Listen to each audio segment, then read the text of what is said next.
Dear colleagues, in partnership with the Société Francophone de Nephrologie, Dialyse et Transplantation, the Österreichische Gesellschaft für Nephrologie and the Deutsche Gesellschaft für Nephrologie, Marcus at Home welcomes Professor Paolo Mulatero for an update on diagnosis and treatment of primary aldosteronism in Turin, Italy, at the first stage of our 2024 Tour Académique, which has its grand départ this year, not in France, but in Italy, not in Florence, where the cyclists start their Tour de France Saturday afternoon, but in Turin, where the cyclists arrive only on Monday. But we plan to switch and to go back to Florence. So, dear Paolo, thanks so much for joining us. It's a pleasure to have you for this grand départ. Thank you. Thank you very much for your kind invitation. I think this initiative is very intriguing, also because there's this pair between science and a little bit of tourist information. So it's going to be lovely to discuss with you. Well, thank you. Thank you, Professor Mulatero. It's really a pleasure to welcome you, starting this Tour de France in Italy with you. So you are a very well-known specialist of hypertension. You're a professor of internal medicine and head of the Hypertension Unit in Torino in Italy. Your research interests are focused on primary aldosteronism and genetics and molecular genetics of primary aldo. You've also worked on the 11-beta hydroxylase, on aldosterone synthase. You're a specialist of clinical genetics of primary forms of hypertension. You have extensive experience in Italy. You've also traveled quite a lot to Glasgow, to the Collège de France, Paris. So this is another reason to have you on the Tour de France today. So it's our great pleasure, and we're very enthusiastic to listen to what you have to teach us today about primary aldo and to discuss the main clinical issues with you after that. Thank you very much. Thank you very much for your kind introduction. So in 2016, the Lancet Commission identified the lack or delayed diagnosis of secondary hypertension as one of the main reasons for insufficient blood pressure control around the world. And this lack of diagnosis is despite the screening test for most secondary form of hypertension, in particular for primary aldosteronism, are relatively easy and not expensive at all. However, in the last European Society of Hypertension guideline, finally, the author acknowledged that the prevalence of primary aldo is particularly high, ranging from 5 to 20% in the patient with hypertension, depending on the population. During this talk, I will refer not to the Endocrine Society guideline, but to the European Society of Hypertension consensus, highlighting the difference between the two wherever they are. I said about the prevalence. Prevalence is around 5–6% in the general hypertensive population, and is around 10–11% when patients are seen in referral centers, so with patients with more severe form. And these have been confirmed in a relatively recent study in Chinese patients, where again the prevalence in the general hypertensive population was between 4 and 7%. However, this condition is largely underdiagnosed.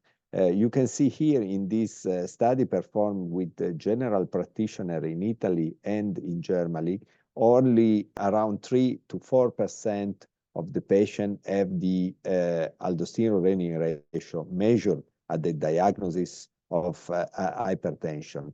And Americans don't do better, or eventually even worse. Only 1.6% of the patients with resistant hypertension. So a subgroup of patients in which we should always think about primary aldo, only 1.6% were actually screened.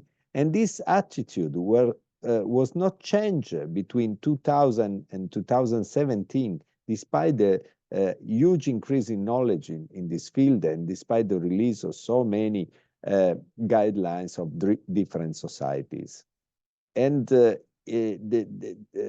this lack of diagnosis, of screening, is no better even in Canada, for example, where patients with hypokalemia, so patients that should always be screened, were only screened in around 1.6% of the cases.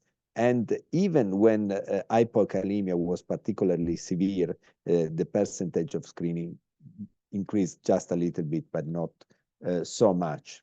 And this is a pity because aldosterone is a mediator of cardiovascular damage, where it plays a detrimental role that is at least in part independent on the increase of blood pressure level, causing, for example, inflammation, fibrosis, metabolic disturbances, and so on, that are in turn the reason why the patient with primary aldo undergo to a much higher risk of stroke, coronary artery disease, atrial fibrillation, and heart failure compared with patients with essential hypertension, even when blood pressure level were absolutely comparable. In fact, aldosterone causes an increased organ damage from left ventricular hypertrophy to reduction of systolic and impairment in diastolic function that are the basis for the increased cardiovascular risk. And the same happened with kidney, with an increase of microalbuminuria and an apparently increased GFR during the disease, but in reality, after treatment, after the removal of the volume expansion by adrenalectomy or medical treatment, patient with primary aldo display a lower GFR compared with matched patient with essential hypertension. So which patient should we screen? We should screen all patients with grade 2, 3, or resistant hypertension, young age, patient with hypokalemia, whether either if it's spontaneous or diuretic induced, hypertension and the presence of an adrenal mass, hypertension and atrial fibrillation that is not explained by a concomitant cardiac condition, and patient with suspected familial form. Hypokalemia was particularly underlined because when hypokalemia is present, the prevalence of PA is particularly high. We can see this data from Torino. 28% of the patients with hypokalemia display primary aldosteronism. And the risk is increased with the level of hypokalemia. So if the patient has a potassium level spontaneously below 3 milliequivalent per liter, the probability of having primary aldo is almost 100%. However, at the diagnosis of hypertension, only a minority of patients display hypokalemia. Overall is around 25 to 30%. So it's not a prerequisite, it's just a condition of high suspicion having hypokalemia. And the reason for why not all patients display hypokalemia is that in many cases we have a spurious increase of potassium level due to the condition of sampling. So if the patient are tested in a standardized situation, 70% of patients with primary aldo are normocalemic. But if we take all the measure, all the care to not increase potassium level, so no clenching, no tourniquet, no vacuum, and so on, only 10% of the patient with primary aldo would result to be normocalemic. So is a pre-analytical increase of potassium that falsely give the impression of the patient being normocalemic. The reason why it is suggested to screen patients with higher blood pressure level is because the prevalence of primary aldo increase with blood pressure severity. So when the patient is showing grade 1 hypertension, the prevalence is relatively low. And when the patient display resistant hypertension is particularly high. We can see in this Polish study 15% and 19% in this study from Italy, 20% in this study from USA. In patients with so-called lone atrial fibrillation, that means there's no cardiac hypertrophy, there's no valvular disease, and so on. Having atrial fibrillation alone together with hypertension could be associated with a high probability with primary aldosteronism. In contrast with the Endocrine Society guideline, the European Society of Hypertension consensus do not suggest to screen all patients with obstructive sleep apnea. The reason is that the study at the support were relatively few and with a small number of patients, and also because we and many other colleagues performed this study in which it's true we observed that 11% in Caucasian and around 6% in Chinese patients with obstructive sleep apnea, we observe also primary aldo. So it's a frequent condition.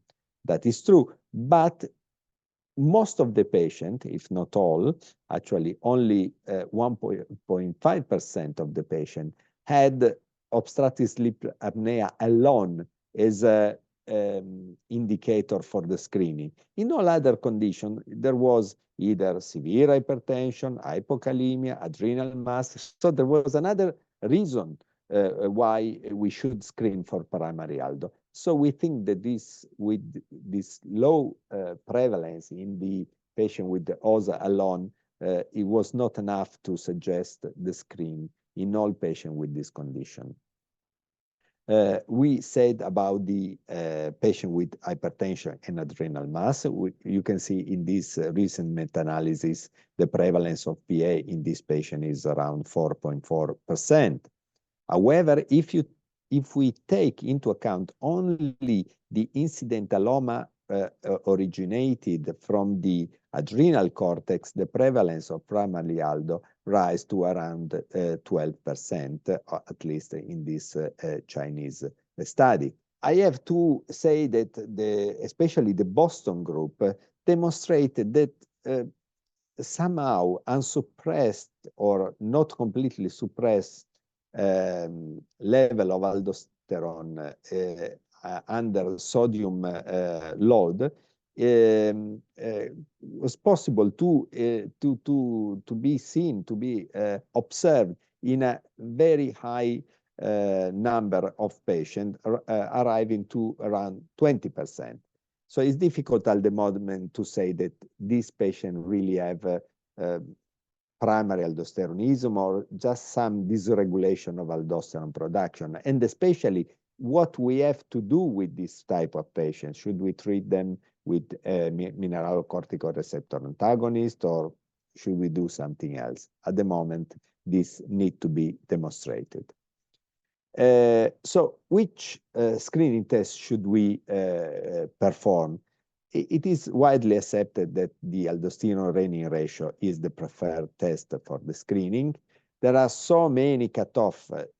Just simplifying, if we use the aldosterone in nanogram per dl and the direct renin concentration in milliunit per liter, the suggested cutoff is around 2.5.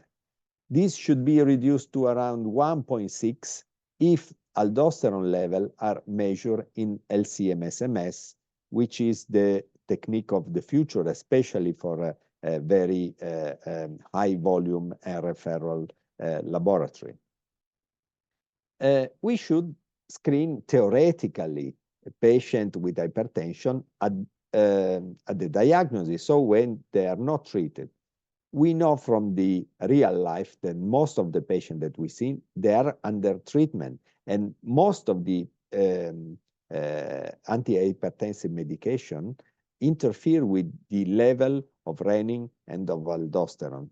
So we suggest that when it's possible, we should swap the therapy to antihypertensive classes of drug that minimally interfere with measurement of renin and aldosterone. And these drugs are alpha antagonists, especially doxazosine and prazosin, or calcium channel blocker, either dihydropyridine or not dihydropyridine. And if necessary, also moxonidine is relatively neutral on the measurement of this hormone. However, this is seems to be complex, but in reality is just an indication that even if the patient is taking drugs that interfere with the evaluation of the renin and aldosterone level, we could still have some information from the measurement. So, for example, if the aldosterone-renin ratio is normal under beta blocker, that could cause false positive diagnosis. So we are absolutely sure that the patient does not have primary aldosteronism, and so on. So most of the experts, for example, Bill Young from Mayo Clinic, at first do not withdraw the background antihypertensive therapy, except for mineralocorticoid receptor antagonists that really interfere too much with the interpretation of the test. Another possibility is to use clinical score and machine learning in the different step of the diagnosis. This score, for example, was developed to decide which patient should be screened. So to avoid screening 100% of the patient and screen only the patient with a higher probability to have a primary aldosteronism. The patient with a positive aldosterone-renin ratio should undergo a confirmatory or exclusion test, except if the clinical picture and biochemical picture is really clear. So if the patient have a very high aldosterone level, hypokalemia, unmeasurable renin level, confirmatory test is not necessary because it is considered already diagnostic. In all the other cases, confirmatory exclusion tests are suggested. Even if this is a very complex figure, but it just shows a recent meta-analysis that was somehow showing that there are very low quality evidence in the suggestion of confirmatory test. And this is true. It's true. It's difficult to obtain a study that demonstrates the utility of confirmatory test. However, we are in this condition. There's a continuum of aldosterone-renin ratio from very low to very high. So obviously, if we are in this side, we are sure the patient does not have a primary aldo. If the patient is here, we are completely sure we don't need any other test. But we have so many patients in this gray area between low renin and low renin essential hypertension and primary aldo that we cannot send all the patients to subtype diagnosis because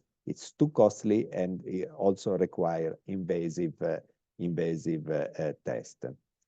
And of course, we can take into account the quantitative data coming from the aldosterone-renin ratio. As I said, very high, we can skip the confirmatory test. Very low is negative. But we have too many patients in the gray zone. Even in this step of the diagnostic flowchart, we can use somehow clinical score and machine learning algorithm. The four tests that they are accepted for a confirmatory or exclusion of PA are the intravenous saline load, oral sodium loading test, fludrocortical suppression test, and captopril challenge test. The intravenous saline load and the captopril test are the most widely used in Europe. Again, with the LCMSMS, we have to change our cutoff. So in this study performed by the group of Brisbane, we can see that when is around 8 nanogram per DL, the cutoff for the chemiluminescent method, we should go down to around 5, maximum 6 with the LCMSMS to after saline load to define the definitive diagnosis of primary aldo. Again, we should take into account when we interpret the confirmatory test that there's a gray zone.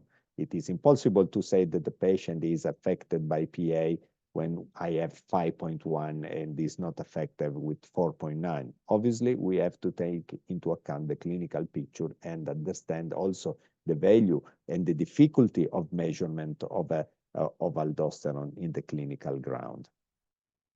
So after confirmatory test, we have the final diagnosis. The patient should undergo subtype diagnosis with CT scanning in all cases, and with adrenal vein sampling when the patient is a potential candidate for surgery. So if the patient do not consider surgery in his life because he prefers to take pill for the rest of his life, or if the patient have some concomitant serious condition that would prevent and contraindicate the surgery, we should just stop the process with the CT scanning. Otherwise, AVS, it is fundamental for subtype diagnosis. And this allows to distinguish patient with a unilateral form that should be operated surgically from patient with bilateral form that should be treated medically.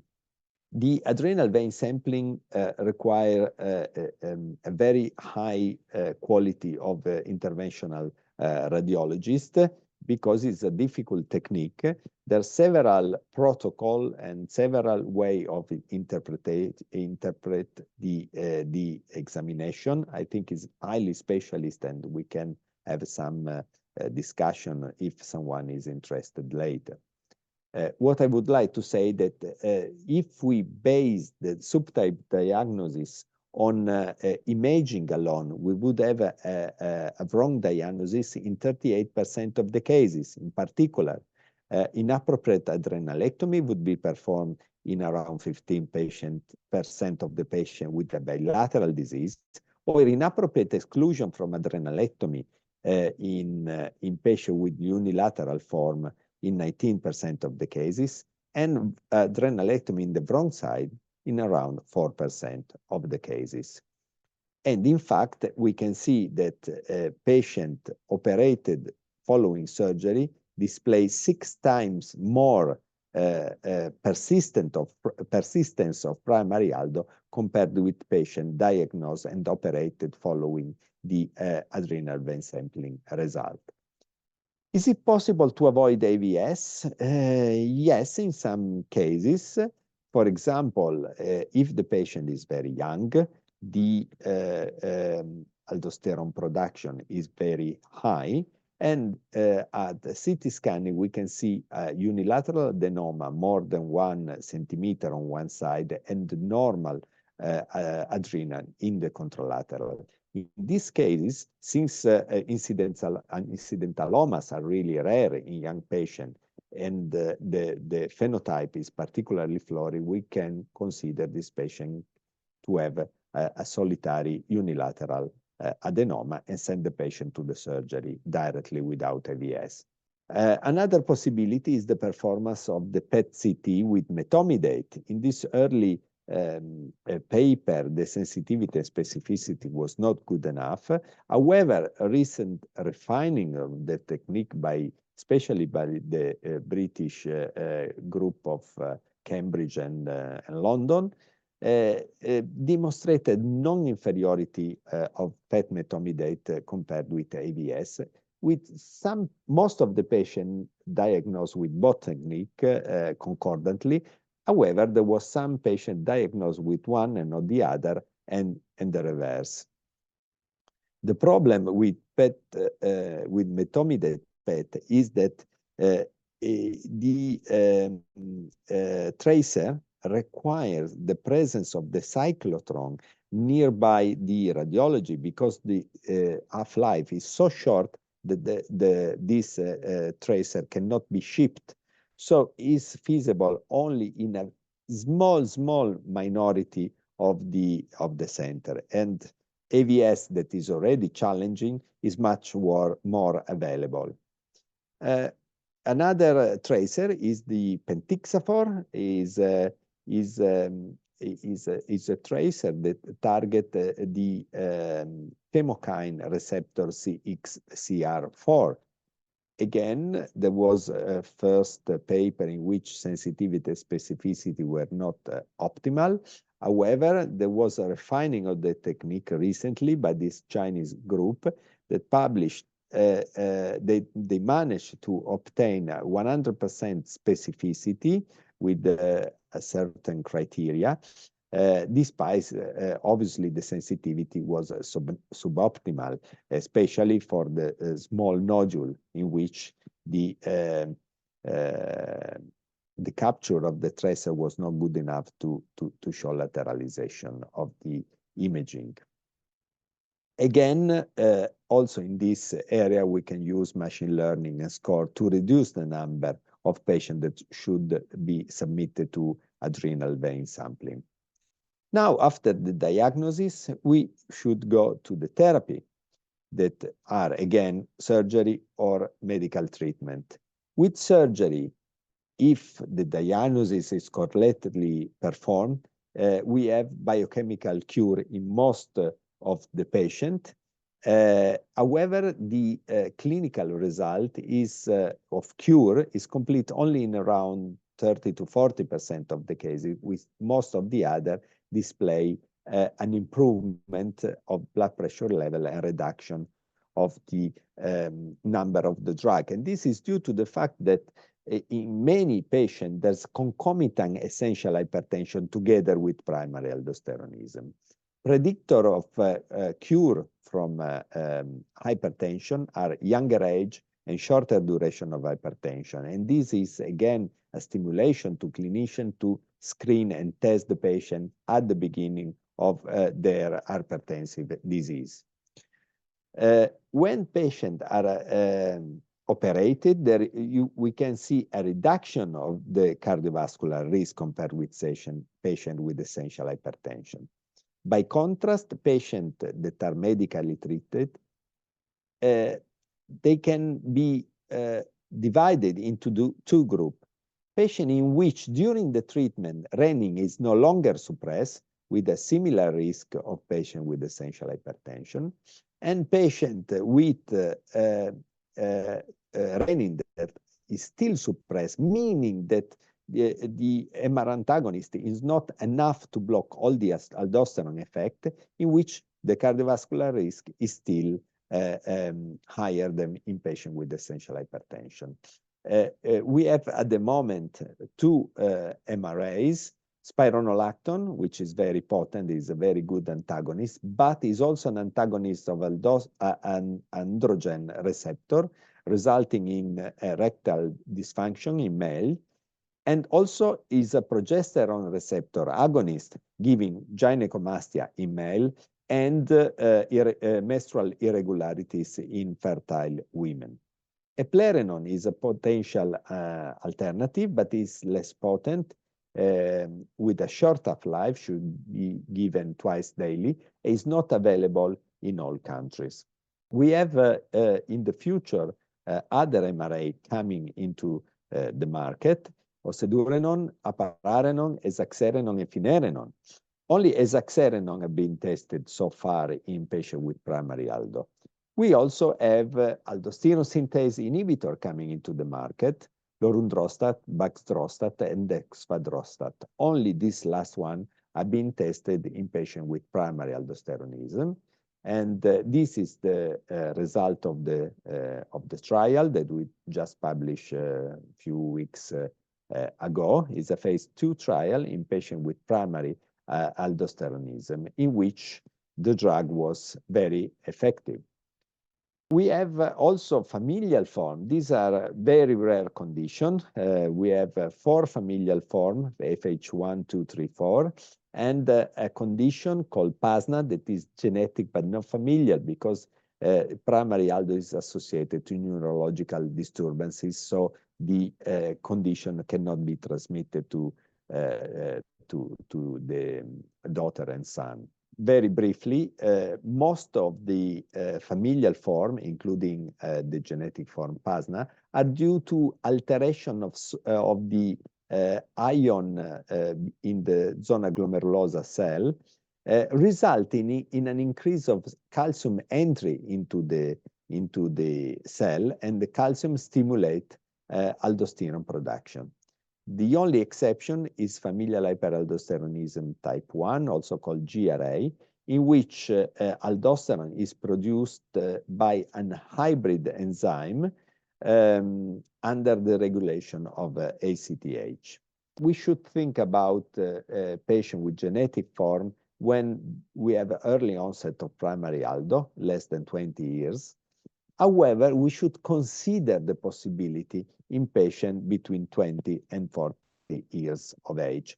And we simply should screen other family member with hypertension for this condition with an aldosterone-renin ratio. So in conclusion, primary aldosteronism is a frequent cause of secondary hypertension. It should be considered or excluded in at least 50% of the patient with hypertension. But there are several experts of hypertension that should suggest that we should screen all patients with hypertension for primary aldo. The other novelty is that 4 mineralocorticoid receptor antagonists and 3 aldosterone synthase inhibitors are under clinical investigation. 2 of them are being tested in patients with primary aldo. So in the future, we should have many more possibilities for the medical treatment of this patient. I would like to thank you for your attention. This is my group from Torino. I will be happy to receive your question before going into our touristic tour in Torino. Thank you very much, Paolo, for this great overview of this evolving topic. It's very impressive to see how much work you have put into the current understanding of primary aldo. So, of course, we all have some questions. So I have 2 or 3 questions for you. I was very interested by the fact that you showed that potassium was falsely seen as normal in patients with PA because of the pre-analytic problems with potassium dosage. My question is this specific for PA, or is it for all patients with a slightly low potassium? In other words, is there some kind of disturbance of the red blood cells in PA that could explain this or not?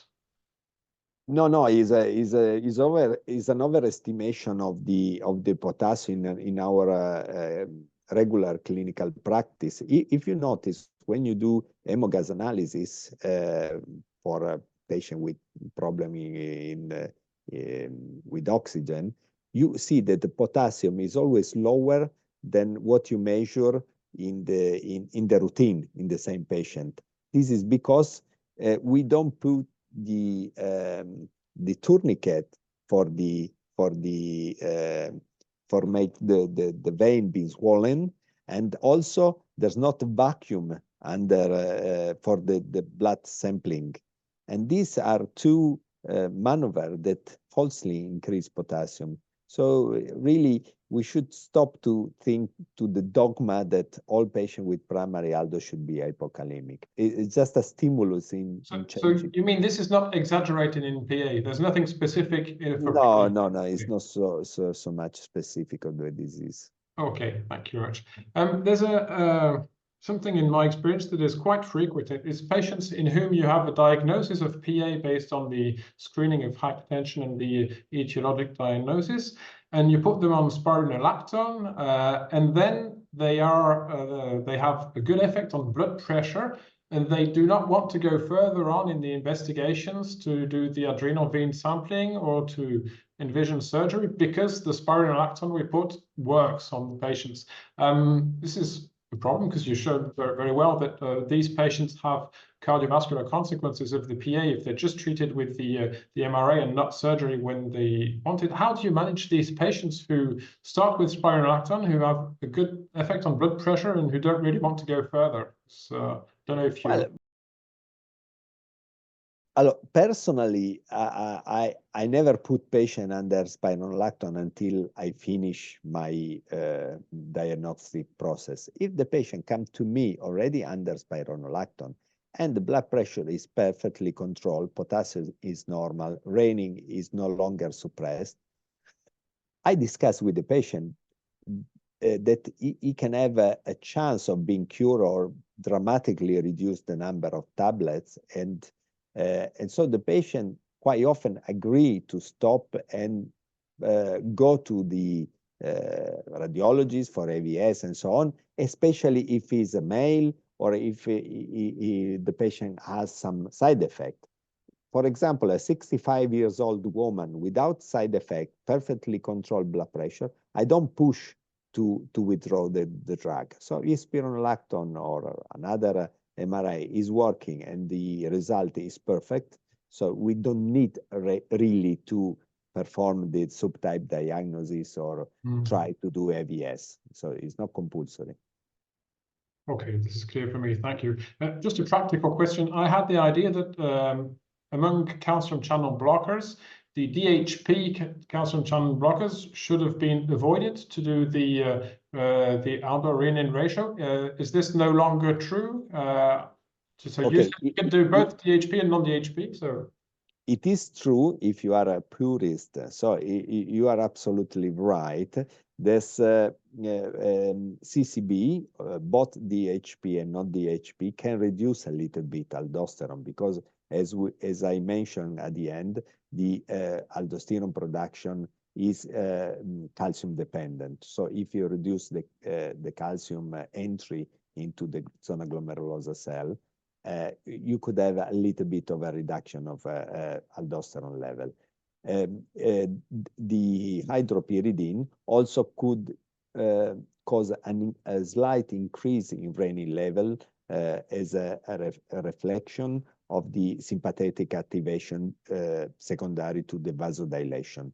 So if you want to be absolutely sure to not lose any patient with primary aldo, you should withdraw also CCB. The problem is that the CCB are very good in controlling blood pressure, and it's difficult to perform a screening test just under alpha blocker.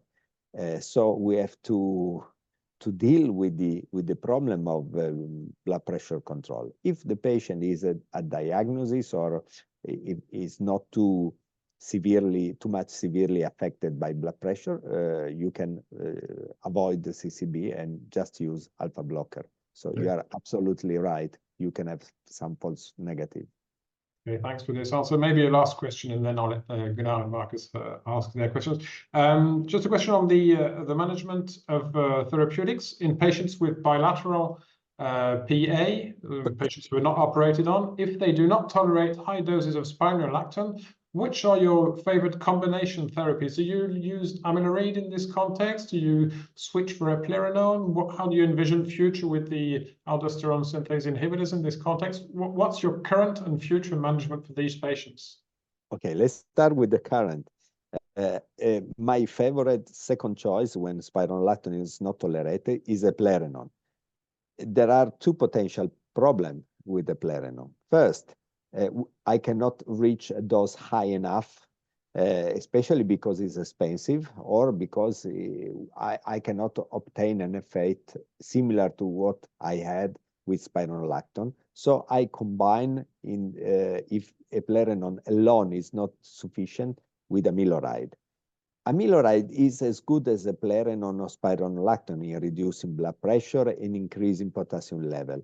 The problem is that we have no study that demonstrated it is as good as MRA in reducing the cardiovascular risk, because we know that amiloride block the effect of aldosterone on the kidney, on the tubule of the kidney. So the blood pressure effect, but we don't know how much amiloride is good in reducing the risk related to inflammation, to fibrosis, and so on. And therefore, I prefer to not use amiloride alone. I prefer to use either eplerenone or a combination between eplerenone and amiloride. For the future, MRAs, it seems that this Japanese compound esaxerenone is quite good, and there was 2 studies published. There was no time to show that, but there was 2 studies published in which they managed to reduce very well blood pressure level and microalbuminuria with this drug. We don't have any information with apararenone or ocedurenone. For finerenone, I had the sensation that what cannot work as well as the other because it's much weaker and with a shorter half-life compared to the other MRAs. However, I'm just coming from a Chinese conference in which there was a pilot trial in patients with primary aldo in which they compare finerenone with spironolactone, and apparently finerenone was not inferior in blood pressure reduction. For the aldosterone synthase inhibitor, the one we tried in primary aldo, dexfadrostat, worked very well. I have no reason to think that also the other 2 could work very well in patients with primary aldo. The problem with these new classes of drug is that we need to show very well that these drugs do not interfere with 11-beta hydroxylase. Apparently, so far, they are completely safe, but the number of patients treated with this drug are too small to derive a definitive conclusion. Gotcha. So it's rather a strategic decision by the companies that some of these compounds are tested in aldosteronism while others are tested in essential or in severe hypertension. So yes, we should not expect really deep differences between them. Yeah, I can tell you the baxdrostat and lorundrostat, they were tested in patients with difficult to control or resistant hypertension because the company are bigger, and so they have the money to perform a much larger studies. Damian Pharma is a very tiny, small company with very limited resources, and so they targeted primary aldo because in the European Union and also for FDA, primary aldo is considered a rare condition. So they could accept the indication for the treatment of the disease, even with a relatively small trial. And so it was just a strategic, economically based choice for the trial. Do you have a maximal dosage of spironolactone which you would give to your patients before adding amiloride? So we discussed this with Dr. Fanda, who said he would not go actually above 100 milligrams, and also Dr. Brown was reluctant really to go above this 100 milligrams. In the past, I went up to say 300 or 400 in some patients with really clear primary aldosteronism, but after talking to them, I become much more reluctant actually. So would you have a maximal dosage here? Okay, let's start from literature. As you said, up to 400 have been used. For example, Cleveland Clinic quite often in the past gave dosage between 100 and 400 milligrams. In my personal experience, my highest dose was 150. I have to say that all the studies show that above 100 milligram, the probability of having side effects is around 50%. So you really go into a little bit of a risk area. But if the patient tolerate the high dose, especially if it's a postmenopausal woman, there's no reason why you cannot increase if necessary. Obviously, in a male or in a young woman, I prefer to stay below 100. In the same vein, since you just told us that at this Chinese meeting you saw some randomized data, if I got it right, comparing finerenone to classical antagonists. Did they go up with the dosages of finerenone? Because we are always told in nephrology that there's hardly any blood pressure effect, and in the large trials, Figaro and Fidelio, this was below 5 millimeters mercury, if I got it right. Yeah. In fact, I was really surprised. First, they treated patients with relatively mild form of primary aldo. They were all bilateral, and from the blood pressure level and the aldosterone level were, I would say, mild form.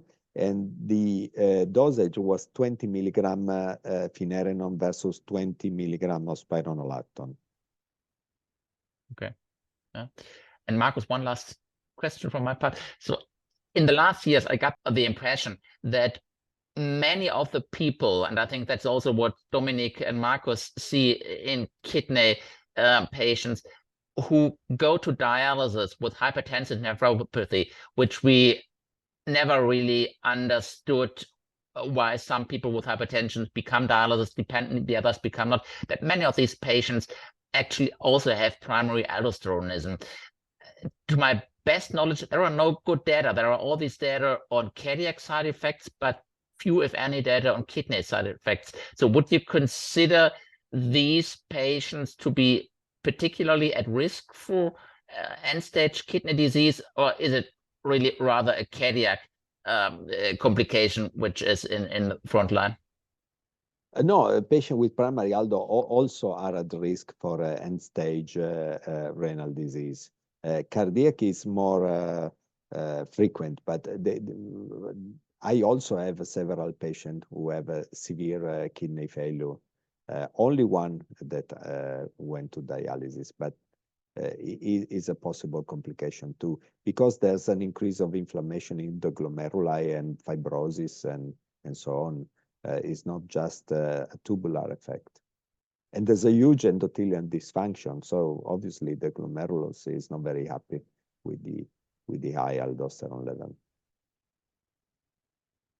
You earlier mentioned that maybe the future in the diagnosis lies in mass spectrometry-based measurements. I saw you also had a publication, the AAA testing. So my heretic question would be, with all the data that we have on the ARR, can we leave the ARR and go to AAA testing with all its advantages, being robust against many antihypertensive drugs, and then go forward to the gold standard, be it AVS or maybe some fancy scintigraphic method? The problem with the AAA is that it's very expensive. It is a very complicated method. So I don't think in the future it can substitute really the ARR, which is feasible in every single small lab in every single city. So AAA, if anything, could be a method for a very high quality, high standard central lab. So it could be in big university or big cities and so on. And with the AAA, anyway, you do the angiotensin to aldosterone ratio. It is just a complex measurement in LC-MS. I think it's more probable that in the next future, there will be the renin measuring chemiluminescence and aldosterone measure in LC-MS, because the measurement of aldosterone is quite critical in chemiluminescence, and especially for confirmatory test, we can have a substitution of chemiluminescent method with LC-MS. But again, we cannot, you know, in USA, maybe they have a lot of money, they can send everybody to have a measurement LC-MS. But for example, in Italy, aldosterone in LC-MS is not available in any cities.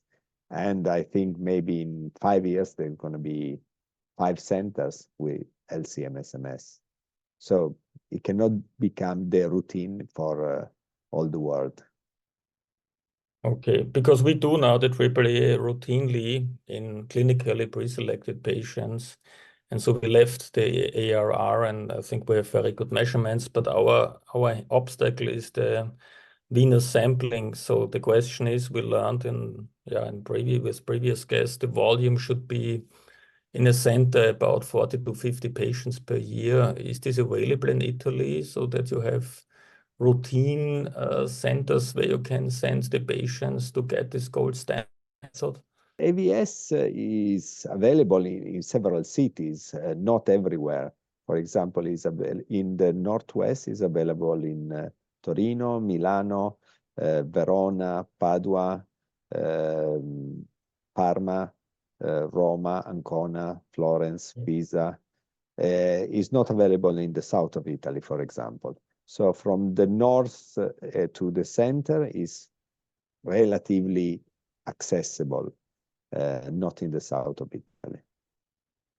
I think in the future, with the arrival of the several tracers for PET-CT scan, I didn't mention, for example, there are under investigation other tracer. For example, is a fluorinated etomidate, which has a longer half-life, it could be shipped, and it seems quite promising. And there are studies already using the aldosterone synthase inhibitor with labeling with fluorine, and these still need to be tested, of course, but they are quite promising. And if this is will be available, I think you can reduce by 70% the number of patients needing AVS. You will still need for patients with very, very small nodularity, in which obviously the tracer cannot be sensitive enough to detect lateralization.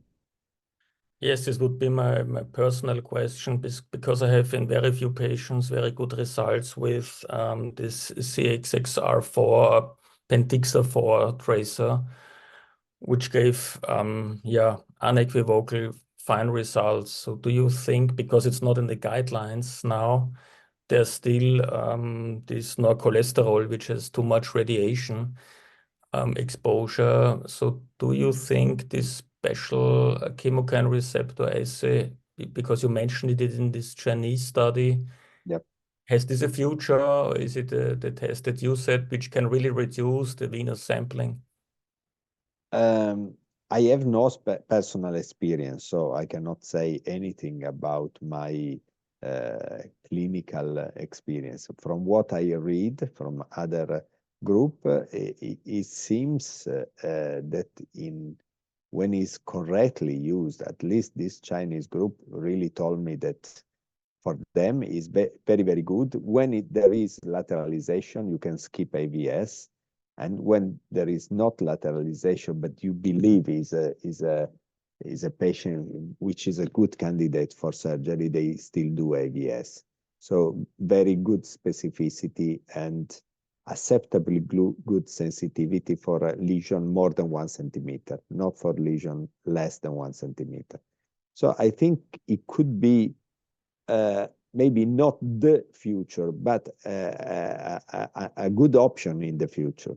But I would prefer something that is specific for aldosterone synthesis rather than a chemokine receptor.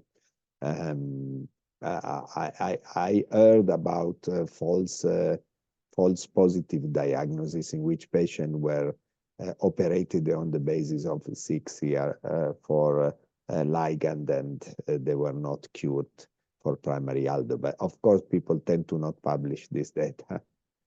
Maybe I can just add, so this is also what Mark was told from Vienna, from Austria. In Germany, we have many centers who offer this adrenal blood samplings, but actually those which we send our patients were hardly ever successful in really providing selective blood draws from both adrenal veins. So it's, I guess, really important to have a future perspective. I would have one additional question that just came to my mind. So we see now in hypertension that we have the first small interfering RNAs for angiotensin, silebesiran.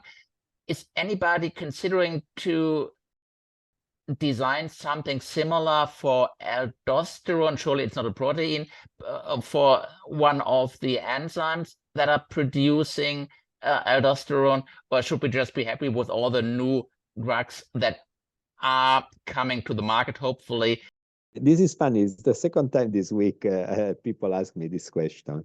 I'm not aware of people doing this small interfering RNA strategy for primary aldo. I don't know if they're doing, but if they're not, one of the reasons could be that aldosterone synthase is too much similar to 11-beta hydroxylase. To design a small interfering RNA targeting one enzyme and not the other, one RNA and not the other, could be very, very tricky. And for mineralocorticoid receptor, still is a steroid receptor, we could have some overlapping again with the other androgen, estrogen, progestin, and so on, glucocorticoid receptor. So maybe the strategy is not so straightforward in this case. And also, if it's very effective, it's like a bilateral adrenalectomy. Yeah, I mean. Yeah.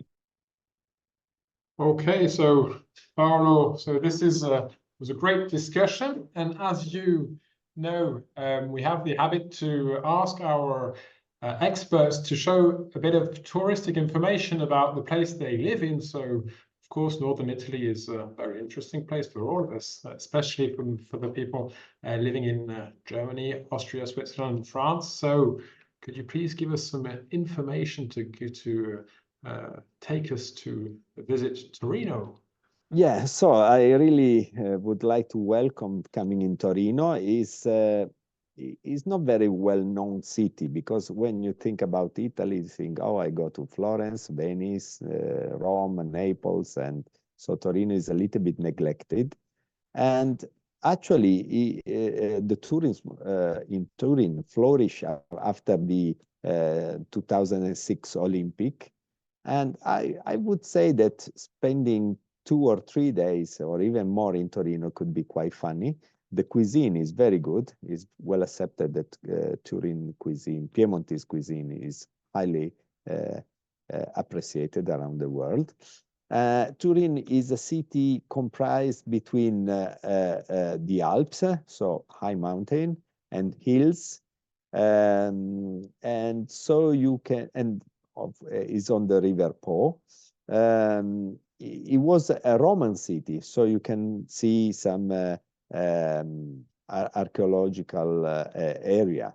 But Turin is very good just to go around. There's so many cities, there's so many squares in Torino. And the interesting thing is you can move from one to the other following the arcades. So even if it's rainy, you don't get wet. And that's why Turin people love to go around the city during Sunday just to see other people and take a coffee. And there's no risk with bad weather. So this is the central square called Piazza Castello, and the castle is made by 2 different parts, a medieval part and another part from the Renaissance. And this is the king, the palace of the king, the Savoia king. We have so many squares, and I show you some of them. This is Piazza Vittorio, Piazza San Carlo, which is the place where people really like to go and have a coffee. This is Piazza Statuto, and this is just some of the arcades that connect one square to the other. So you can walk kilometers and kilometers under this arcade in Torino. It's quite characteristic. We have several museums. One of the well-known is the Cinema Museum that is located into this tower. There was the synagogue originally, and then it became a building of the city. And you can take a lift inside that go up to the top. You can see very nice view. You can visit the Royal Palace. There's a lot inside, or Palazzo Madama with many paintings and exhibition. But the museum that is more well-known in Torino is the Egyptian Museum. That is the second largest after the Cairo one. There was always this strong connection between Torino and Egypt. We have many churches. Torino is a kingdom of the Piemontese Baroque. and you can visit so many different churches. This is one of the most beautiful, San Lorenzo, and this is the chapel. Is very well known Superga on the top of the hill, where the aircraft of the Torino football team crashes in the 50s. And this is the Cathedral of Torino. It's not very pretty, but it's very well known because in the chapel, this is the Holy Shroud, for people who believe this was the shroud of Christ. And then we have, since it was the capital of the Savoia king, we have so many Savoia residences and castle. This is the Valentino Castle, and this one is the Veneria Castle, with the very well-known gallery of the mirror. This is a hunting castle, and this is a little bit outside of Torino. And then for people like me that like to climb and go to the mountain, we have a very pretty mountain. This is the Monviso. It's almost 4,000 meters. And this is Rocciamelone, very close to the city. And in the way to go to Rocciamelone, you can also visit this beautiful monk church that inspired the name of the rose to Umberto Eco. And this is a mountain on the border between Italy and France, and you can see the fortification that were built up during the Second World War by Italian. So there's a lot to do in Torino, and I think you should come for a visit of a few days. Thank you very much. Hypertension specialists know quite well Milan, because every other year we have the ESH Congress over there, but it's nice to see Torino. It's just 50 minutes from Milan with a bullet train. So 50 minutes and you are in Torino. Well, as a cyclist fan, when we closed the thing on the Tour de France, so when we see the mountains in the background, I think it must be great to live over there, to visit Torino, to go cycling around there.